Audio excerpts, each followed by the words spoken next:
Lewis, he says, should he cash out his IRA to buy commercial real estate?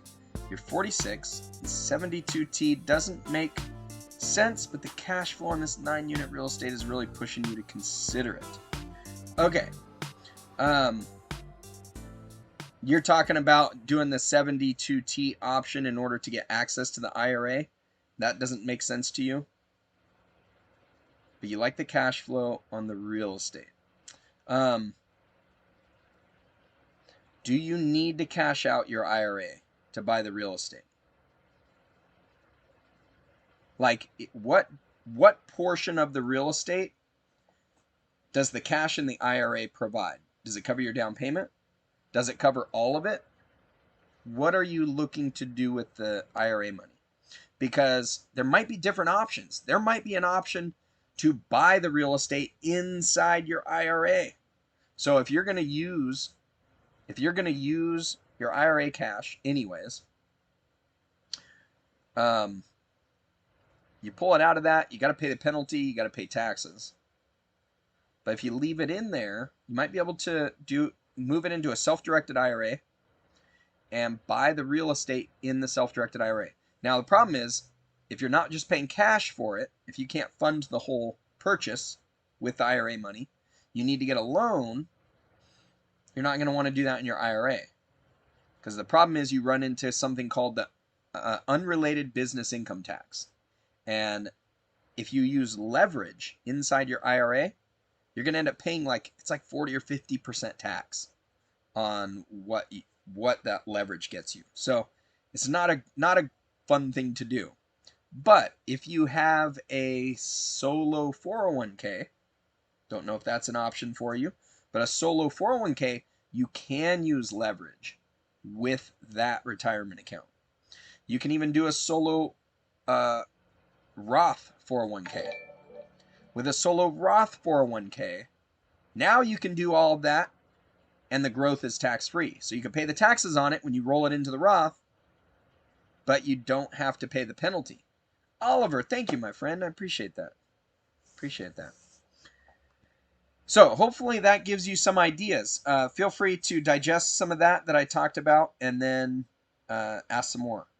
Ask some more questions. Give me some more details. I'm definitely willing to help talk this out for you.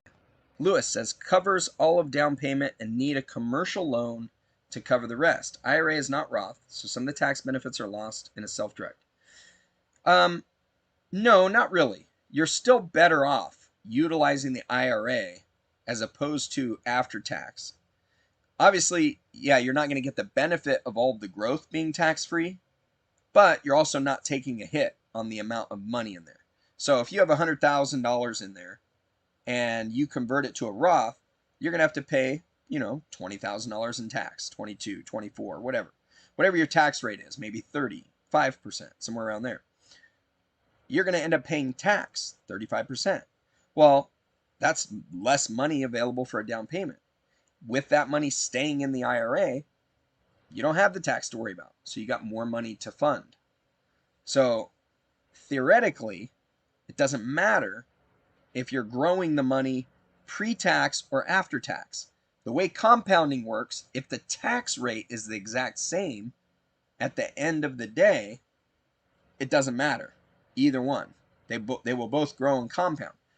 Now, in reality, it doesn't tend to work out that way because, I don't know, you only have so much money to invest in certain things, right? Or you may only feel comfortable investing so much money in certain things. And investing it X amount of dollars after tax or X amount of dollars pre-tax, it's not going to grow and compound the same way. So I get that. But the way the math works, it doesn't really matter. So what you want to find out is what's going to actually work best for your scenario. And what you're talking about doing is cashing out the IRA and just doing after-tax dollars. Well, if you're just doing after-tax dollars, that's not growing tax-free. You're going to be paying taxes on all of the money that the real estate is generating. If you do that inside the IRA, you'll pay taxes on it, but not until you're ready to cash it out. So in the meantime, all of it can grow tax-free in the IRA. If it's in a Roth, it's all going to grow tax-free forever, which even better. I do prefer the Roth. But that's why I say you might look at the Solo 401k and Solo Roth 401k. Hope you found value in today's video. If you'd like to find out more about IUL and the whole life, check out these videos right over here, and we'll see you next time. Now go maximize your cash flow.